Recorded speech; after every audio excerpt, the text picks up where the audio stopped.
ನಮಸ್ಕಾರ ಗುರುಗಳೇ. ನಮಸ್ಕಾರ ಗುರುಗಳೇ. ನಮಸ್ಕಾರ ಗುರುಗಳೇ.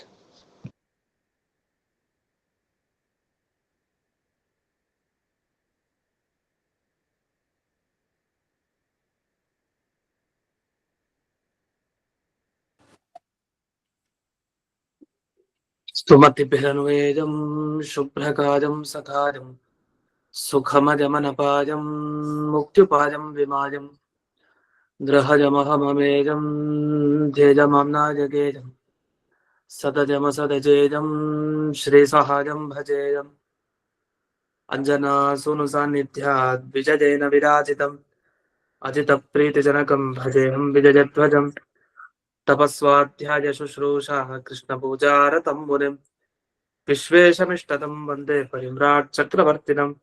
ಶ್ರೀ ಗುರುಭ್ಯೋ ನಮಃ. ಹರಿ ಓಂ.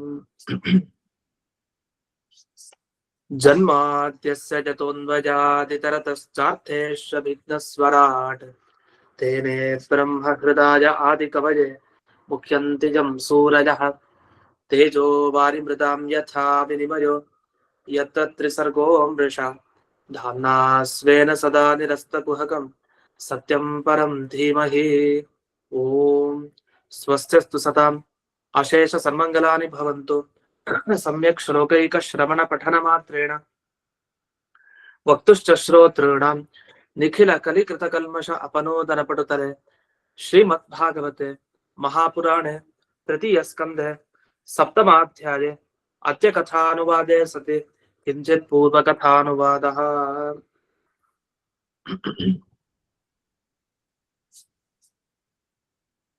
ವಿದುರರಿಗೆ ಮೈತ್ರೇಯರು ಉಪದೇಶ ಕೊಡ್ತಾ ಸಹಜವಾಗಿ ಒಂದು ಪ್ರಶ್ನೆಗೆ ಉತ್ತರ ಕೊಡ್ತಾರೆ. ದೇವರ ಬಗ್ಗೆ ಒಬ್ರು ಕೂಡ ತಿಳ್ಕೊಂಡಿರೋ ಇಲ್ವಾ ಪೂರ್ತಿ? ಇದಾರೆ ಬ್ರಹ್ಮದೇವರವರು, ಅವ್ರನ್ನೇ ಉದಾಹರಣೆ ಕೊಡ್ಬೋದಿತ್ತಲ್ಲ ಅಂತ ಪ್ರಶ್ನೆ ಮಾಡಿ, ಇಲ್ಲ ಬ್ರಹ್ಮದೇವರಿಗೂ ಕೂಡ ಪೂರ್ತಿ ಭಗವಂತನ ಬಗ್ಗೆ ತಿಳಿದಿಲ್ಲ. ಅದೆಲ್ಲ ಮೋಹಕವಾದ ಮಾತಷ್ಟೇ. ಏನಾದ್ರೂ ಬ್ರಹ್ಮದೇವರು ತಿಳಿದಿದ್ದಾರೆ ಅಂತ ಎಲ್ಲಾರು ಮಾತು ಬಂತು ಅಂದ್ರೆ ಅದು ಅವರ ಯೋಗ್ಯತೆಗೆ ತಕ್ಕ ಹಾಗೆ ತಿಳಿದಿದ್ದಾರೆ ಅಂತ ಅಷ್ಟೇ ಹೊರತು ಪೂರ್ತಿ ದೇವರ ಬಗ್ಗೆ ತಿಳಿದಿದ್ದಾರೆ ಅಂತ ಅರ್ಥ ಅಲ್ಲ. ಹಾಗಾದ್ರೆ ಸಾಕಲ್ಯೇನ ಜ್ಞಾನಂ ದುಷ್ಕರಂ. ಸಾಕಲ್ಯ ಅಂದ್ರೆ ಸಂಪೂರ್ಣವಾಗಿ ಭಗವಂತನ ಜ್ಞಾನ ಪಡಿಲಿಕ್ಕೆ ಸಾಧ್ಯ ಇಲ್ಲ, ಅದು ತುಂಬಾ ಕಷ್ಟ, ಅದಾಗದೇ ಇರೋ ಮಾತು ಅಂತ. ಅದನ್ನ ಈಗ ಮುಂದಿನ ಶ್ಲೋಕದಲ್ಲಿ ತಿಳಿಸ್ತಾರೆ. 39ನೇ ಶ್ಲೋಕ. ಯತ್ ಸ್ವಯಂ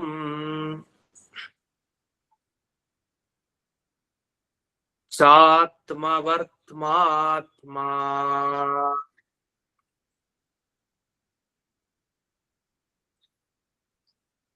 ನ ವೇದ ಕಿಮುತಾ ಪರೇ.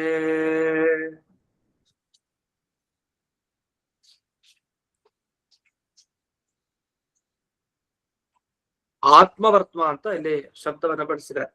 ಆತ್ಮ ಅಂದ್ರೆ ಭಗವಂತನ ಜ್ಞಾನವನ್ನ ಯಾರ್ಯಾರು ಉಪದೇಶ ಕೊಡ್ತಾರೆ ಅಂಥವನ್ನೆಲ್ಲ ತಗೊಳ್ಬೇಕೀಗ. ಆತ್ಮ ಅಂದ್ರೆ ಪರಮಾತ್ಮ. ಅವನ ಜ್ಞಾನವನ್ನ ಅಥವಾ ಅವನ ಬಗ್ಗೆ ತಿಳಿಬೇಕಾದ್ರೆ ಯಾವ ದಾರಿ ಬೇಕೋ ಆ ದಾರಿಯನ್ನು ತೋರಿಸೋದು, ಅಂದ್ರೆ ಮಾರ್ಗದರ್ಶಕರು ಅಂತ ತಾತ್ಪರ್ಯ. ಅದು ಯಾರು? ಅನೇಕರಿದ್ದಾರೆ, ಅವನ್ನೆಲ್ಲ ಆಚಾರ್ಯರು ಅಂತ ಕರೀತಾರೆ. ಆತ್ಮನ ಮಾರ್ಗವನ್ನ ತೋರಿಸೋರು ಅಂಥ ಜ್ಞಾನಿಗಳು ಯಾರ್ಯಾರಿದ್ದಾರೆ ಅಂದ್ರೆ ದೇವರ ಬಗ್ಗೆ ಇದೇ ದಾರಿ, ಈ ದಾರಿಲಿ ಹೋಗಿ ಆಗ ದೇವರು ಸಿಗ್ತಾನೆ ಅಂತ ಯಾರು ಉಪದೇಶ ಕೊಡ್ತಾರೆ ಅವರಿಗೆಲ್ಲ ಆಚಾರ್ಯರು ಅಂತಂದ್ರೆ ಅದು ಬ್ರಹ್ಮದೇವರಂತ. ಅಂದ್ರೆ ಜ್ಞಾನಿಗಳಿಗೂ ಉಪದೇಶ ಕೊಡುವಂತಹ ನಿಜವಾದ ಆಚಾರ್ಯರು ಬ್ರಹ್ಮದೇವರು. ಅದನ್ನ ಆತ್ಮ ಅಂತ ಕರೀತಾರೆ. ಹಾಗಾದ್ರೆ ಎಲ್ಲರಿಗೂ ಕೂಡ ಭಗವಂತನ ಜ್ಞಾನ ಉಪದೇಶ ಕೊಡುವಾಗ ಆಚಾರ್ಯರು ಅಂತ ಕರೀತಾರೆ. ಆಚಾರ್ಯರುಗಳಿಗೆ ಆಚಾರ್ಯರು ಅಂದ್ರೆ ಇನ್ನೆಂಥ ದೊಡ್ಡ ಸ್ಥಾನ. ಅಂಥ ಬ್ರಹ್ಮದೇವರಿಗೂ ಕೂಡ ಸ್ವಯಂ ಚ ನವೇದ, ಸ್ವಾಭಾವಿಕವಾಗಿ ತಾವೇ ಇನ್ನೂ ಕೂಡ ದೇವರ ಬಗ್ಗೆ ಪೂರ್ತಿ ತಿಳಿಲಿಲ್ಲ ಅಂದ್ಮೇಲೆ ಅಪಾರೇ ಕಿಮುತ, ಮಿಕ್ಕಿದವ್ರ ಬಗ್ಗೆ ಇನ್ನೇನ್ ಹೇಳಿಕ್ಕಿದೆ? ಅವರೇ ತಿಳ್ಕೊಳ್ಲಿಕ್ಕೆ ಆಗ್ತಾ ಇಲ್ಲ, ಇನ್ನು ಮಿಕ್ಕಿದವ್ರ ಕಥೆ ಖಂಡಿತ ಆಗಲ್ಲ ಅಂತ ಅಷ್ಟಾಭಿಪ್ರಾಯ ಬಂತು. ಇಲ್ಲಿ ಈ ಶ್ಲೋಕಕ್ಕೆ ವ್ಯಾಖ್ಯಾನ ಮಾಡ್ತಾ ಒಬ್ಬೊಬ್ರು ಒಂದೊಂದು ಅರ್ಥವನ್ನ ಹೇಳಿದ್ದಾರೆ. ಆಗ ಆಚಾರ್ಯರು ಪುನಃ ಬರ್ಬೇಕಾಗಿತ್ತು ಈ ಶ್ಲೋಕಕ್ಕೆ ಈ ರೀತಿ ಸರಿಯಾದ ಅರ್ಥ, ಇದು ಅರ್ಥ ಅಲ್ಲ ಅಂತ ತಿಳಿಸ್ಲಿಕ್ಕೆ. ಹಾಗೆ ಬೇರೆಯವ್ರು ಏನ್ ಅರ್ಥ ಮಾಡಿದ್ದಾರೆ ಅಂದ್ರೆ ಅದನ್ನ ನೋಡೋಣ. ಆತ್ಮವರ್ತ್ಮ ಅನ್ನೋ ಶಬ್ದಕ್ಕೆ ಆತ್ಮ ಅಂದ್ರೆ ತಾನು ಅಂದ್ರೆ ಪರಮಾತ್ಮ ಅಂತ. ಪರಮಾತ್ಮನಲ್ಲಿರುವಂತಹ ಮಾಯಾಶಕ್ತಿ ಏನಿದೆಯಲ್ಲ ಅದನ್ನ ಪರಮಾತ್ಮನೇ ತಿಳಿದಿಲ್ಲ. ಅಂದ್ರೆ ದೇವರಿಗೆ ಗೊತ್ತಿಲ್ಲ ತನ್ನಲ್ಲಿ ಇರುವಂತಹ ಮಾಯಾಶಕ್ತಿ ಎಷ್ಟು ಪರಿಮಿತಿಯನ್ನು ಹೊಂದಿದೆ, ಅದು ಎಷ್ಟು ದೊಡ್ಡದು, ಅದು ಅವನ್ಗೆ ಗೊತ್ತಿಲ್ಲ. ಹಾಗೆ ದೇವರಿಗೆ ಗೊತ್ತಿಲ್ಲ ಅಂದ್ಮೇಲೆ ಮಿಕ್ಕಿದವ್ರ ಕಥೆ ಏನು ಅಂತ ಹೇಳಲಿಕ್ಕೆ ಈ ಶ್ಲೋಕ ಬಂದಿದೆ ಅಂತ ಅವ್ರು ಅರ್ಥ ಮಾಡ್ತಾರೆ. ಅದು ನಾವ್ ಹೇಳಿದ ಅರ್ಥ ಬೇರೆ. ಬ್ರಹ್ಮದೇವರಿಗೆ ತಿಳ್ಕೊಳ್ಲಿಕ್ಕೆ ಆಗ್ತಾ ಇಲ್ಲ ಅಂದ್ಮೇಲೆ ಇನ್ ಮಿಕ್ಕಿದವ್ರ ಕಥೆ ಏನು ಆಗಲ್ಲ ಅಂತ. ಅಂದ್ರೆ ಬೇರೆಯವ್ರ ವ್ಯಾಖ್ಯಾನ ಮಾಡೋದು ಪರಮಾತ್ಮನಿಗೆ ತನ್ನ ಮಾಯಾಶಕ್ತಿಯನ್ನು ತಿಳ್ಕೊಳ್ಲಿಕ್ಕೆ ಆಗ್ತಾ ಇಲ್ಲ ಅಂದ್ಮೇಲೆ ಮಿಕ್ಕಿದವರಾದ್ರೂ ಹೇಗ್ ತಿಳ್ಕೊಳ್ಲಿಕ್ ಸಾಧ್ಯ ಅಂತ. ಹೀಗೆ ಅವ್ರ ಪ್ರಕಾರ ಏನಾಯ್ತು ಅಂದ್ರೆ ದೇವರಿಗೆ ತನ್ನ ಶಕ್ತಿಯ ಅರಿವಿಲ್ಲ, ದೇವರಿಗೆ ಗೊತ್ತಿಲ್ಲ ತನ್ನ ಶಕ್ತಿ ಎಷ್ಟು ಅಂತ. ಹಾಗಾದ್ರೆ ಏನಾಯ್ತು, ಇದ ತರ ಮಾತಾಡಿದ್ರೆ ಅವನ್ ಸರ್ವಜ್ಞನಲ್ಲ ಅಂತ ಆಯ್ತು. ಅಂದ್ರೆ ಅವ್ನಿಗೆ ಎಲ್ಲಾ ಗೊತ್ತಿರೋನು ಅಂತ ನಾವು ಕರೆಯೋದು, ಅವ್ನ್ ಸರ್ವಜ್ಞ ಅಂತೆಲ್ಲ ಹೇಳ್ತಾ ಇರ್ತೀವಿ. ಸರ್ವಜ್ಞ ಎಲ್ಲ ಅದ, ತನ್ನ ಶಕ್ತಿನೇ ತನಗೆ ಗೊತ್ತಿಲ್ದೇ ಅವ್ನ್ ಸರ್ವಜ್ಞ ಅಂತ ಕರಿಬೇಕಾ? ಖಂಡಿತ ಇಲ್ಲ. ಈ ತರ ವ್ಯಾಖ್ಯಾನವನ್ನ ಅವ್ರು ಮಾಡ್ತಾರೆ. ಯಾಕೆ ಈ ತರ ಮಾಡಿದ್ರು ಅಂದ್ರೆ, ಈಗ ನೋಡಿ ದೇವರು ಸರ್ವಜ್ಞನಲ್ಲ ಅಂತ ಹೇಳ್ಬೇಡಿ, ಈಗ ದೇವ್ರಿಗೆ ಗೊತ್ತಿಲ್ಲ ಅಂತ ಹೇಳ್ತಾ ಇದ್ರಿ. ಏನ್ ಗೊತ್ತಿಲ್ಲ ದೇವ್ರಿಗೆ? ತನ್ನ ಮಾಯಾ ಶಕ್ತಿ ಏನಿದೆ ಆ ಶಕ್ತಿಯ ಪರಿಮಿತಿ ಗೊತ್ತಿಲ್ಲ, ಎಷ್ಟಿದೆ ಅಂತ ಗೊತ್ತಿಲ್ಲ. ಯಾಕೆ ಗೊತ್ತಿಲ್ಲ? ಅದ್ ಪರಿಮಿತಿ ಇದ್ರೆ ತಾನೇ ಗೊತ್ತಾಗೋದು. ಈಗ ಮೊಲಕ್ಕೆ ಕೊಂಬಿದ್ರೆ ಜಗತ್ನಲ್ಲಿ ನಾವ್ ನೋಡಿದೀವಿ, ಇವ್ರು ನೋಡಿಲ್ಲ ಅಂತ ಹೇಳ್ಬೋದು. ಇಲ್ಲ ಮೊಲಕ್ಕೆ ಕೊಂಬೇ ಇಲ್ಲ ಅಂತಂದ್ಮೇಲೆ ಯಾರು ನೋಡಿಲ್ಲ ಅಂತಾನೆ ಅರ್ಥ. ಅದ್ ಸರಿನೇ, ತಪ್ಪೇನಿಲ್ಲ. ಇದ್ರೆ ನೋಡ್ಬೋದು ವಸ್ತುನ, ಇಲ್ಲದ್ರೆ ಹೇಗ್ ನೋಡ್ಲಿಕ್ಕೆ ಸಾಧ್ಯ? ಹಾಗೆ ದೇವರ ಮಾಯಾಶಕ್ತಿಗೆ ಪರಿಮಿತಿ ಇಲ್ಲ, ಅದಿಷ್ಟೇ ಅಂತ ಹೇಳಲಿಕ್ ಬರಲ್ಲ ಅನ್ನೋದೇ ವಾಸ್ತವ, ನಿಜ. ಆದ್ರಿಂದ ತಿಳಿಲಿಕ್ ಆಗಲ್ಲ ಅನ್ನೋದು ದೇವ್ರಿಗೂ ಸಮಾನನೇ. ತಪ್ಪೇನಿದೆ ಅದರಲ್ಲಿ? ದೇವ್ರಿಗೆ ಯಾಕೆ ಮಾಯಾಶಕ್ತಿ ತಿಳಿಲಿಕ್ ಆಗ್ತಾ ಇಲ್ಲ ಪೂರ್ತಿ ಅಂದ್ರೆ, ಅದು ಪೂರ್ತಿಯಾಗಿ ಒಂದ್ ಕಡೆ ಸಿಕ್ಕಿದ್ರೆ ಅದು ತಿಳ್ಕೊಳ್ಬೋದಿತ್ತು. ಆ ಪರಿಮಿತಿನೇ ಇಲ್ಲ ಆದ್ಮೇಲೆ ಅವರು ತಿಳ್ಕೊಂಡಿಲ್ಲ ದೇವ್ರು ಅಂತ. ವಾಸ್ತವ ಸಂಗತಿಯನ್ನ ಹೇಳಿರೋದ್ರಿಂದ ದೇವ್ರಿಗೆ ಪರಿಮಿತಿ ಜ್ಞಾನ ಇಲ್ಲ ಅಂತ ಆದ್ಮೇಲೆ ಮಿಕ್ಕಿದವ್ರ ಕಥೆ ಏನು ಅಂತ ಹೀಗೆ ಭಾಗವತದಲ್ಲಿ ಈ ವರ್ಣನೆಯನ್ನ ಮಾಡಿದ್ದಾರೆ ಅಂತ ಕೆಲವರು ಅರ್ಥ ಮಾಡಿದ್ದಾರೆ. ಆದ್ರೆ ಈ ರೀತಿ ಹೇಳಿದ್ರೆ ಒಂದೇ ಒಂದು ಆಕ್ಷೇಪ, ದೇವರು ಸರ್ವಜ್ಞನಲ್ಲ ಅಂತ ಹಾಕ್ಬೇಕು. ಹಾಗಾದ್ರೆ ಅವನಿಗೂ ಗೊತ್ತಿಲ್ಲದೆ ಇರೋ ಒಂದು ವಸ್ತು ಇದೆ, ಏನು? ತನ್ನ ಶಕ್ತಿಯ ಬಗ್ಗೆ ಪೂರ್ತಿ ಗೊತ್ತಿಲ್ಲ ಅಂತ. ಅದೇ ಒಂದು ಹಾಸ್ಯಾಸ್ಪದ ಆಗುತ್ತೆ. ತನ್ನ ಬಗ್ಗೆನೆ ತನಗ್ ಗೊತ್ತಿಲ್ಲದೆ ಇರೋ ಇನ್ನೊಬ್ರಿಗೆ ಅನುಗ್ರಹ ಮಾಡ್ತಾನ ಅಂತ ಹೇಳಿ. ಹಾಗಾಗಿ ಆ ರೀತಿ ಅರ್ಥ ಅಲ್ಲ. ಹಾಗಾದ್ರೆ ಏನ್ ಅರ್ಥ ಮಾಡ್ಬೇಕು ಇಲ್ಲಿ ಅಂದ್ರೆ, ಆತ್ಮ ಅಂದ್ರೆ ಬ್ರಹ್ಮದೇವರು ಅಂತ ಅರ್ಥನೆ ಮಾಡ್ಬೇಕು.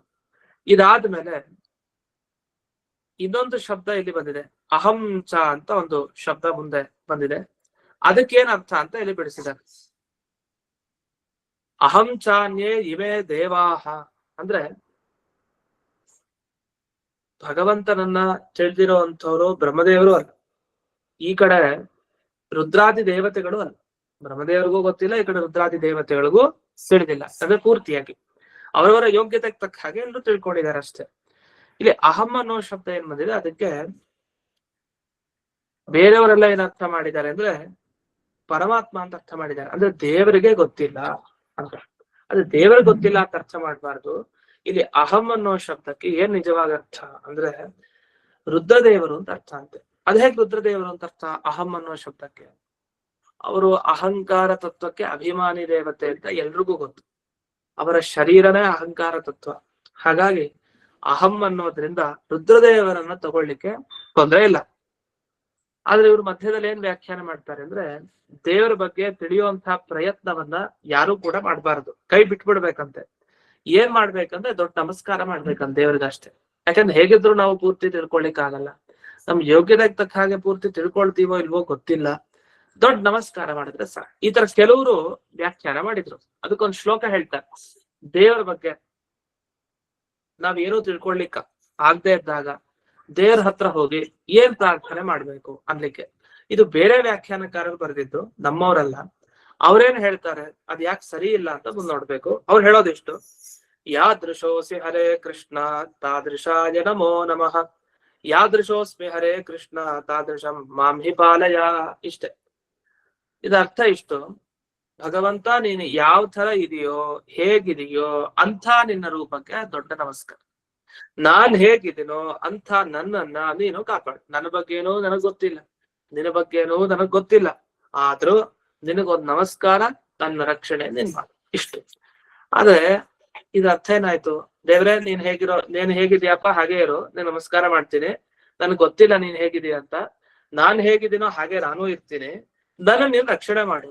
ಇದು ಒಳ್ಳೆ ಎಲ್ಲ ಅಜ್ಞಾನ ತುಂಬಿಕೊಂಡಾಗಾಯ್ತು. ಹಾಗಾದ್ರೆ ಶಾಸ್ತ್ರ ಎಲ್ಲ ಓದಿ ಅಷ್ಟೆಲ್ಲ ಕಷ್ಟಪಟ್ಟು ಒಬ್ಬ ವ್ಯಕ್ತಿ ತನ್ನ ಬಗ್ಗೆನೇ ತಿಳ್ಕೊಳ್ಲಿಕ್ ಆಗ್ಲಿಲ್ಲ, ದೇವ್ರ ಬಗ್ಗೆ ತಿಳ್ಕೊಳ್ಲಿಕ್ ಆಗ್ಲಿಲ್ಲ ಅಂತ ಆದ್ರೆ ಅವ್ನ್ ಯಾಕೆ ಓದ್ಬೇಕಾಗತ್ತೆ? ಯಾಕೆ ಹೇಳ್ಬೇಕಿದೆಲ್ಲ? ವ್ಯರ್ಥ ಆಗ್ಬಿಡತ್ತೆ. ಹಾಗಾಗಿ ಈ ರೀತಿ ಅರ್ಥ ಮಾಡೋದು ಸರಿ ಇಲ್ಲ. ಅಷ್ಟೇ ಅಲ್ದೆ ಯೋಗ್ಯತೆಗೆ ತಕ್ಕ ಹಾಗೆ ತಿಳ್ಕೊಳ್ಲಿಕ್ ಆಗದೆ ಇದ್ದ ಮನುಷ್ಯ ಯಾಕೆ ಮೋಕ್ಷಕ್ಕೆ ಅಂತ ಪ್ರಯತ್ನ ಪಡ್ತದೆ? ಈಗ ನಮಗೂ ದೇವ್ರ ಬಗ್ಗೆ ತಿಳ್ಕೊಳ್ಲಿಕ್ ಆಗತ್ತೆ, ಶಕ್ತಿ ಇದೆ, ನಮಗೂ ಒಂದಿಷ್ಟು ಯೋಗ್ಯತೆ ಇದೆ ಅಂತದ್ ಒಬ್ಬ ಜೀವನಿಗೆ ಅನ್ಸಿದ್ರೆ ಆಗ ಅವನು ಮೋಕ್ಷದ ಹಾದಿಗೆ ಬರ್ತಾನೆ. ಏನೋ ಒಂದು ಪ್ರಯತ್ನ ಪಡೋಣ, ನಮಗೂ ಮೋಕ್ಷ ಸಿಗ್ಬೋದೋ ಏನೋ ಅಂತ ಒಂದು ಸಂಶಯನಾದ್ರೂ ಇರ್ಬೋದು. ತೀರಾ ನಿಶ್ಚಯ ಆಗದೆ ಇದ್ರೆ ಒಂದು ಸಂಶಯದಿಂದನಾದ್ರೂ ಇಲ್ಲ ನಾವ್ ಈ ದಾರಿಗೆ ಹೋಗೋಣ ಅಂತ ಅನ್ನಿಸ್ಬೋದು. ಇಲ್ಲ ನಮ್ಗೆ ಹೇಗಿದ್ರು ತಿಳ್ಕೊಳ್ಲಿಕ್ ಆಗೋದೇ ಇಲ್ಲ, ಮತ್ ಬಿಟ್ಬಿಡಿ. ಹಾಗಾದ್ರೆ ಅಲ್ಲ, ಅದಕ್ಕೆ ಆಚಾರ್ಯ ಹೇಳ್ತಾರೆ, ನಿಮ್ಮ ಪ್ರಕಾರ ಯಾರು ಮೋಕ್ಷ ಹೊಂದಲಿಕ್ಕೆ ಸಾಧನೆ ಮಾಡ್ಲಿಕ್ಕೆ ಹೋಗ್ಬಾರ್ದು.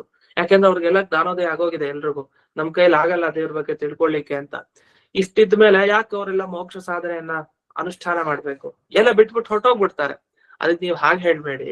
ಏನ್ ಅರ್ಥ ಮಾಡ್ಬೇಕಂದ್ರೆ, ಯಾರು ಕೂಡ ತಮ್ಮ ಯೋಗ್ಯತೆಗೆ ಅನುಗುಣವಾಗಿ ತಿಳ್ಕೊಳ್ತಾರೆ.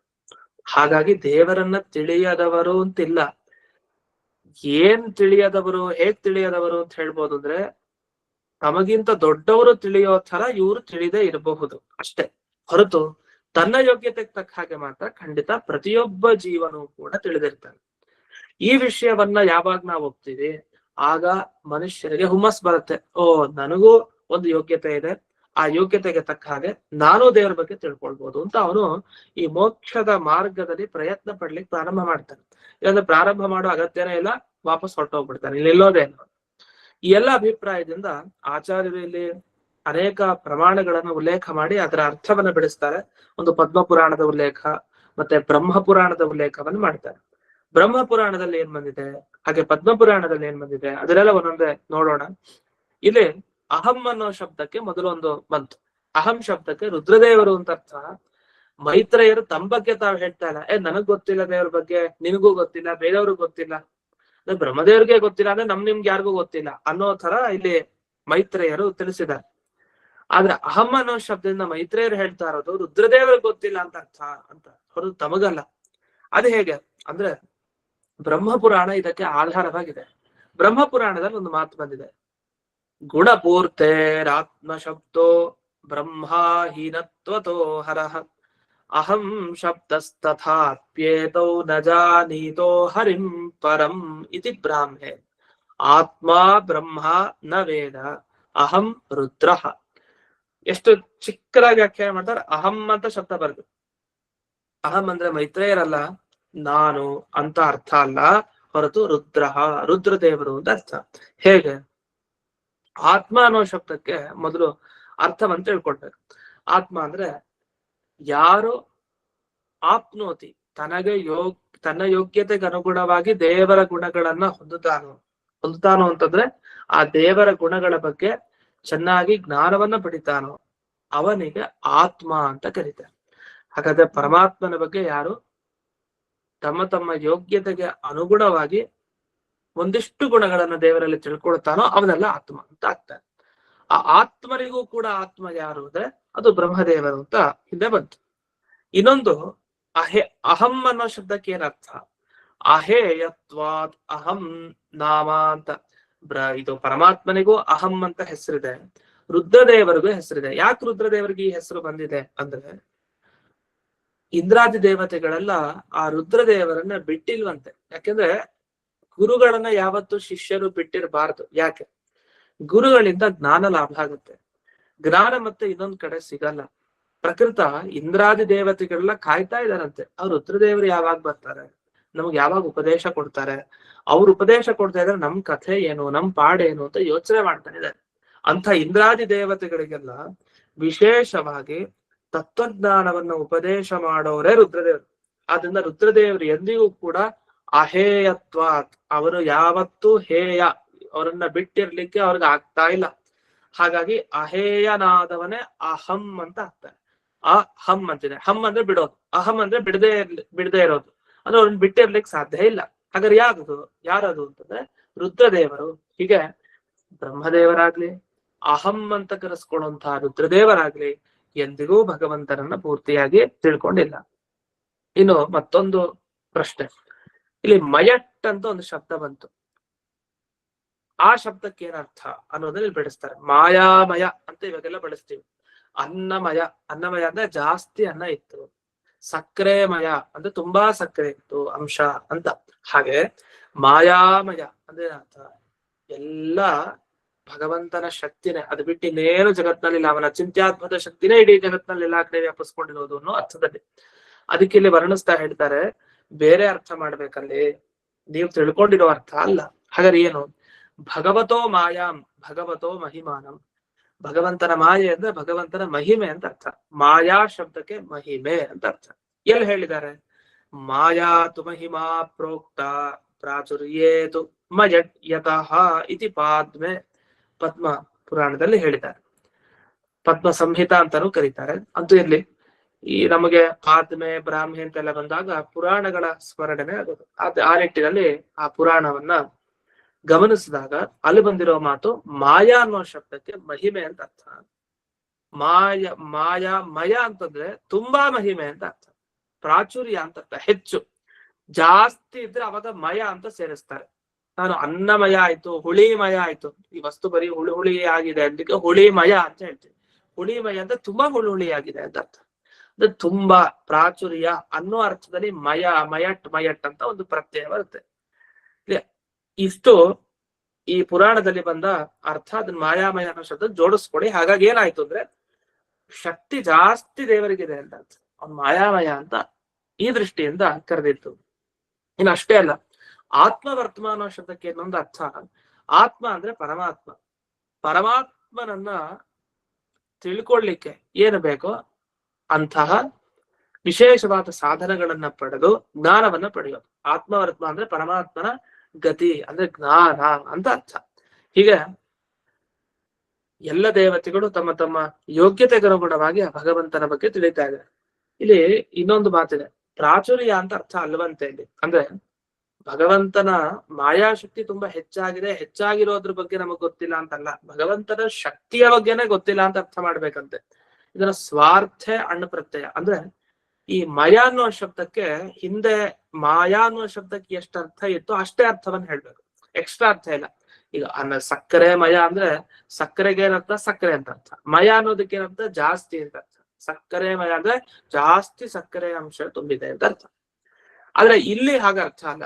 ಅನ್ನಮಯ ಅನ್ನೋಲೆಲ್ಲ ಹಾಗರ್ಥ ಇದ್ರು, ಮಯ ಅನ್ನೋ ಶಬ್ದಕ್ಕೆ ಏನರ್ಥ ಅಂದ್ರೆ ಮಾಯೆ ಅನ್ನೋದೇನಿದೆ ಅಂದ್ರೆ ಭಗವಂತನ ಶಕ್ತಿ, ಆ ಶಕ್ತಿಗೆ ಮಾಯಾಮಯ ಅಂತ ಇನ್ನೊಂದು ಹೆಸರು ಅಷ್ಟೇ ಹೊರತು ಇನ್ಯಾವುದೇ ಒಂದು ಹೆಚ್ಚು ಕಡಿಮೆ ಅನ್ನೋ ಅರ್ಥ ಯಾವ್ದು ಇಲ್ಲಿ ಬರ್ತಾ ಇದೆ.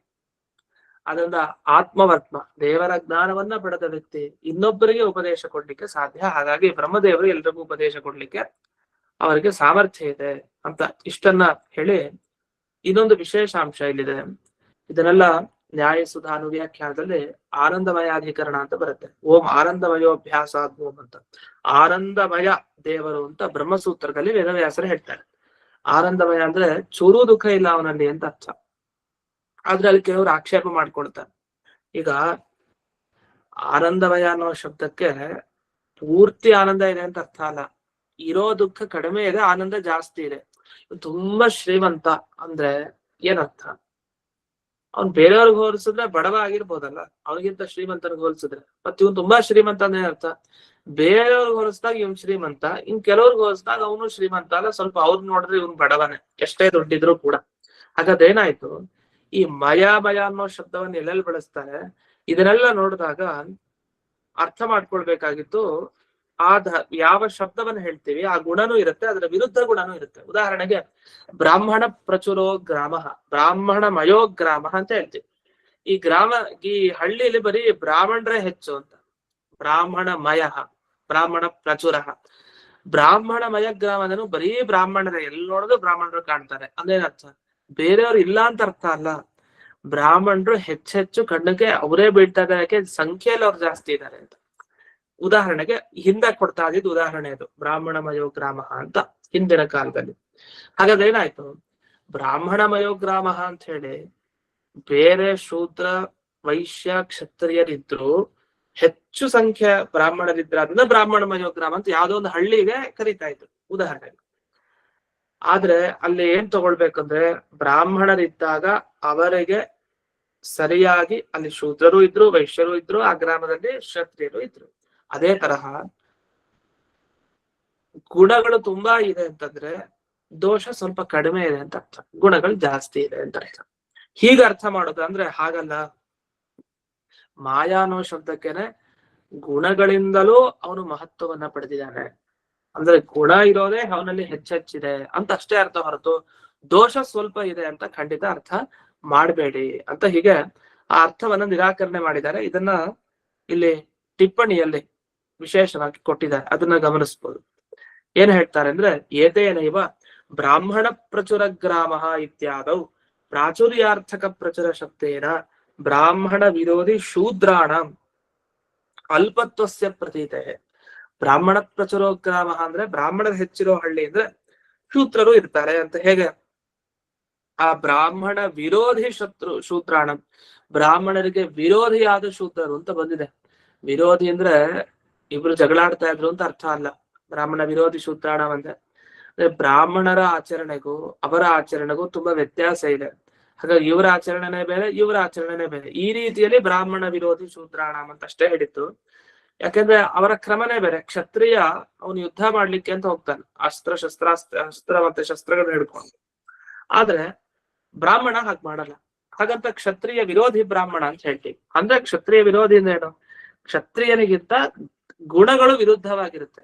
ಅವನು ತುಂಬಾ ಜೋರಾಗಿರ್ತಾನೆ, ಬ್ರಾಹ್ಮಣ ತುಂಬಾ ಕ್ಷಮೆಯನ್ನ ಎಲ್ಲರ ಮೇಲೆ ತಾಳ್ತಾನೆ. ಈ ತರ ವಿರೋಧ ಅಷ್ಟೇ ಹೊರತು ಅವರಿಬ್ರಿಗಾಗ್ತಾ ಇರ್ಲಿಲ್ಲ, ಅವರಲ್ಲಿ ಜಗಳ ಇತ್ತು ಅಂತ ಅರ್ಥ ಅಲ್ಲ.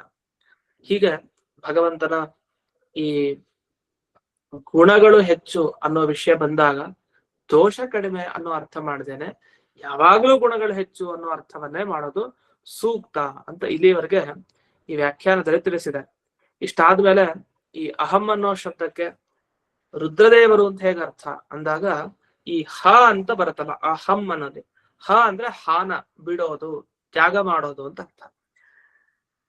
ಈ ರುದ್ರದೇವರನ್ನ ಹಾನ ಹ ಅಂದ್ರೆ ತ್ಯಾಗ ಮಾಡ್ಲಿಕ್ಕೆ ಆಗಲ್ಲ. ಯಾಕೆಂದ್ರೆ ಅವರಿಂದ ಜ್ಞಾನ ಪಡಿಬೇಕಾಗಿದೆ. ಅದನ್ನ ಇಲ್ಲಿ ಅಹೀನತ್ವತಃ ಅಂತ ಒಂದು ಶಬ್ದ ಹಾಕಿದ್ದಾರೆ. ಅಹೀನ ಅಂದ್ರೆ ಅವ್ರನ್ನ ಬಿಡ್ಲಿಕ್ಕೆ ಸಾಧ್ಯ ಇಲ್ಲ ಅಂಥವ್ರಿಗೆ ಅಹೀನರು ಅಂತ ಕರೀತಾರೆ. ಹೀನರು ಅಂದ್ರೆ ಅವ್ರು ಬಿಡಬಹುದು ಅಂತ ಅರ್ಥ. ಅಹೀನ ಅಂತಂದ್ರೆ ಅವ್ರನ್ನ ಬಿಟ್ಟಿರ್ಲಿಕ್ಕೆ ಸಾಧ್ಯ ಇಲ್ಲ ಅಂತ ಅರ್ಥ. ಹೀಗೆ ಈ ಒಂದು ವಿಷಯವನ್ನ ಹೇಳ್ತಾರೆ. ಅಷ್ಟಾದ್ಮೇಲೆ ಮುಂದಿನ ಒಂದು ಈ ಟಿಪ್ಪಣಿಯಲ್ಲಿ ವಿಶೇಷ ವಿಚಾರ ಹೇಳಿ ಕೊನೆಗೆ 2 ಶ್ಲೋಕದ ಅರ್ಥವನ್ನ ಒಟ್ಟಾಗಿ ತಿಳಿಸ್ತಾರೆ. ಇಲ್ಲಿ ವ್ಯಾಖ್ಯಾನದಲ್ಲಿ ಏನ್ ತಿಳಿಸ್ತಾರೆ ಅಂದ್ರೆ ಬ್ರಹ್ಮದೇವರು ತಮ್ಮ ಯೋಗ್ಯತೆಗೆ ಅನುಗುಣವಾಗಿ ದೇವರನ್ನ ಇಷ್ಟಿಷ್ಟು ಗುಣಗಳಿಂದ ಭಗವಂತ ತುಂಬಿದಾನೆ ಅಂತ ತಿಳ್ಕೊಡ್ತಾರೆ. ಅದಾದ್ಮೇಲೆ ತಮ್ಮ ಯೋಗ್ಯತೆಯನ್ನ ಮೀರಿಸಿ ಅವರು ಜ್ಞಾನದಿಂದ ಏನನ್ನು ದೇವರ ಬಗ್ಗೆ ತಿಳ್ಕೊಳ್ಳಿಕ್ಕೆ ಸಾಧ್ಯ ಇಲ್ಲ. ಅವಾಗ ಏನಾಗುತ್ತೆ, ಬುದ್ಧಿ ಭ್ರಂಶ ಆಗ್ಬಿಡತ್ತೆ. ಜಾಸ್ತಿ ತಿಳ್ಕೊಳ್ಳಿಕ್ ಹೋದ್ರೆ ನಮ್ ಯೋಗ್ಯತೆ ಮೀರಿದ್ರೆ ನಮ್ ಬುದ್ಧಿ ಎಲ್ಲೋ ಹೊರಟೋಗ್ಬಿಡುತ್ತೆ, ಬ್ಲಾಂಕ್ ಆಗ್ಬಿಡತ್ತೆ ಅಂತ ಹೇಳ್ತಾರಲ್ಲ. ಏನೋ ಗೊತ್ತಾಗ್ತಾ ಇಲ್ಲ, ಇದ್ರ ಮೇಲೆ ಒಂದ್ ಸ್ವಲ್ಪ ಏನೋ ಅರ್ಥ ಆಯ್ತು, ಆಮೇಲೆ ಏನೋ ಗೊತ್ತಾಗ್ತಾನೆ ಇಲ್ಲ ಅಂತ ಹಾಗಾಗ್ಬಿಡತ್ತೆ ಯೋಗ್ಯತೆಯನ್ನ ಮೀರಿದ್ರೆ. ಅದು ಬ್ರಹ್ಮದೇವ್ರಿಗೂ ಹೌದು, ಅದು ರುದ್ರದೇವ್ರಿಗೂ ಹೌದು, ಎಲ್ರಿಗೂ ಕೂಡ ಹೀಗೆ. ಇಷ್ಟನ್ನೆಲ್ಲ ಹೇಳಿ ಕೊನೆಗೆ ಈ ಅಧ್ಯಾಯದ ಕೊನೆಯ ಶ್ಲೋಕವನ್ನ ಹೇಳ್ತಾರೆ, 40ನೆಯ ಶ್ಲೋಕ. ಈ ಶ್ಲೋಕದ ವಿವರಣೆ ನಾವು ನಾಳೆ ದಿವಸ ನೋಡೋಣ. ನಾಳೆ ದಿವಸ ಈ ಶ್ಲೋಕ ಮುಕ್ತಾಯ ಆದ್ರೆ ಈ ಭಾಗವತದ ಈ ಸ್ಕಂದದಲ್ಲಿ 7ನೇ ಅಧ್ಯಾಯ ಮುಗ್ದಾಗುತ್ತೆ. ಮತ್ತೆ ನಾಳೆ 7ನೇ ಅಧ್ಯಾಯ ಮುಗಿಸಿ ನಂತರ 8ನೇ ಅಧ್ಯಾಯದ ಪ್ರಾರಂಭಕ್ಕೆ ಹೋಗೋಣ ಅಂತ ಹೇಳ್ತಾ ಇಂದಿನ ಪಾಠವನ್ನ ಅಸ್ಮತ್ ಗುರುವಂತರ್ಗತ ವ್ಯಾಸತೀರ್ಥ ಗುರುವಂತರ್ಗತ ಶ್ರೀಮನ್ಮೂಲ ಗೋಪಾಲಕೃಷ್ಣನಿಗೆ ಅರ್ಪಣೆ ಮಾಡ್ತೇನೆ. ಶ್ರೀಕೃಷ್ಣ